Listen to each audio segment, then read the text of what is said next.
Hi, my name is Alex Quijada, and today I'm going to be talking about how having an NFL football team to Los Angeles would be beneficial to Southern California. As I'm sure you guys have heard heard of the topic of having an NFL football team to Los Angeles for the past few years, which leads to my first supporting claim. Having a football team here would create more jobs. It would create more jobs such as workers working for the stadium, constructors to build the stadium, of course, photographers, security, broadcasters, and much more. I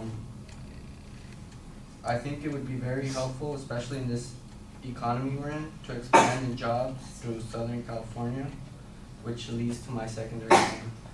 Having an NFL football team would help the economy here in Southern California. According to Farmers Field, about $378 million in direct expenditures into the Los Angeles economy, which leads to my third supporting claim.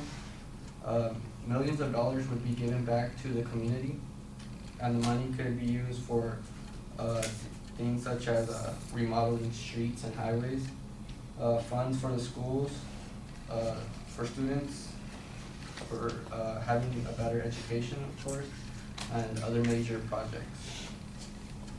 According to Farmers Field, $1.9 billion in output and support would be given back to the community. According to Forbes, the three obvious candidates for a relocated franchise are the Oakland Raiders, San Diego Chargers, and St. Louis Rams. All are operating on year-to-year leases in their current venues and rank among the bottom 10 NFL teams in terms of revenue. They all generated less than $100 million in local revenue last season. The Raiders are the worst, with under $70 million from its stadium and local media contracts, which is a huge reason to why one of those teams should be moved to LA, where people have been waiting for the past few years. According to Forbes, Los Angeles has the size and wealth, both corporate and individual, to snap up pricey tickets, luxury suites, and sponsorships. It is the second biggest market in the U.S. and has the third biggest corporate headquarters, which would be a great opportunity for an NFL team to play for Los Angeles. Something I think we've all been waiting for, especially in this economy we're in right now. And that concludes my speech. Thank you.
All right, Alex, the topic is identifiable. The proposition gets a little bit buried in the sentence.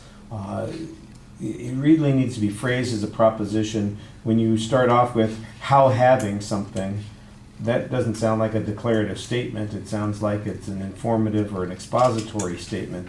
The declarative statement is real straightforward. Having an NFL team in the Los Angeles area would provide substantial benefits.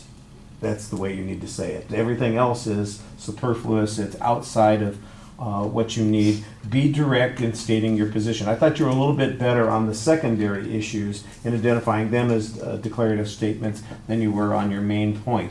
There's a little bit of a preview of those points. The controversy on this issue, let's face it, there's no doubt that if there was something like this going on, that there would be some impact. The question is Is it going to offset whatever costs are involved? Is it going to be substantial enough to justify this? Are there going to be trade-offs? If I think in the case of the Raiders, they're just going to go up when it comes to benefits. If we're switching from the Rams or the Chargers, and they come up and they sell the same number of tickets, and the owner makes more money, but we lose 30,000 jobs in San Diego or 20,000 jobs in St. Louis, and we get 20,000 jobs in Southern California. That doesn't seem like it's all that great a trade-off for anybody except people who live in this area. So I think you need to develop the controversy on this a little bit more. That there's desire for this to happen, I think, is probably a safe assumption to make. You do structure your points, but there's almost like no information or proof on a couple of these points. The first one, you have an explanation of the point, but there's no evidence on that point. The second one, the only evidence that you have comes from somebody who is suggesting that we build a stadium. So it would be like my telling, I'm selling my car to somebody, and I say, you'll get 100,000 miles on this car easy, even though it's a used car with 300,000 miles on it already. And I'm telling you, you'll get 100,000 miles on it. And I'm the person selling them this car. What reason do they have to believe that other than I said it? It seems to me like if this Farmers Field proposal has some data in it, it should be able to explain what that data is. And so you need, I think, more detailed information from the sources that you're giving. You're kind of paraphrasing or giving us the summary statement without giving us the proof in those statements. You're basically presenting their argument as evidence instead of proof for their argument. And I think you need to do that.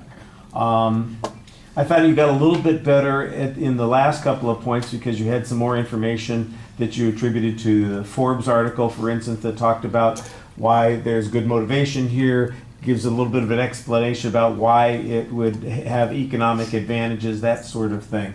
And then when you get to that other argument again about how it's going to be beneficial to the community, we're back to the same issue. Well, where did they come up with this notion that there's going to be $1.9 billion that goes back into the community?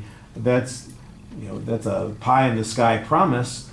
What's it based on? How does that arrive? And there's a formula for it. They estimate the economic activity. There's going to be a report that says, if you get 70,000 people coming in and half of them are staying in hotel rooms and all of them have a meal in downtown and they pay for transportation, here are the taxes that are going to come in on that, or here's the economic activity that's going to be generated by those kinds of things, and we estimate that it's going to be that. Well, then I'd have some idea where those numbers come from. Otherwise, it's just like you're pulling them out of a hat. And I know that there's reason to believe that, but same sort of thing that I was talking about in the earlier speech. We're getting the conclusion without finding the proof for that particular conclusion. And so you need to get that more into your presentation. All right, thank you.